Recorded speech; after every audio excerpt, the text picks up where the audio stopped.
Okay, let's do worth 1,000 words.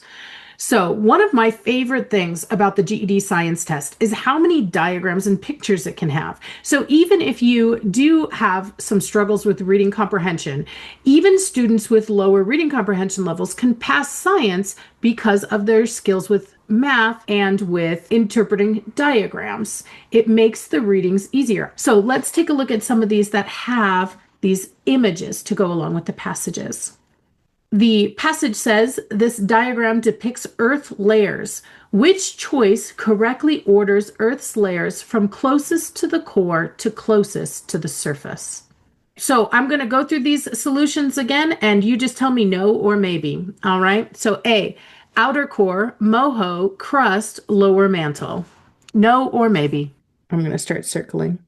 Outer core, moho, crust, lower mantle. Does that correctly order Earth's layers from closest to the core to closest to the surface? No, No. Why not? Tell me what threw us off.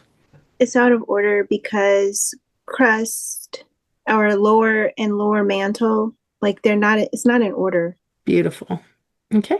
So crust, upper mantle, lower mantle, inner core. Crust, upper mantle, lower mantle, inner core. Well, that one's in order, huh? I'm going to say no because it says go from closest to the core to closest to the surface. Thank you for not getting fooled. Yeah, most students just want to go top to bottom. It doesn't matter what my directions say, but good job with the close reading skills. We want closest to the core meaning center. And so even though they were in order, they were in the wrong order. They were going outside in instead of inside out. Nice job.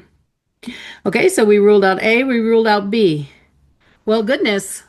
Would you guys just find the one that is the correct one then? We're already down to two answers. C.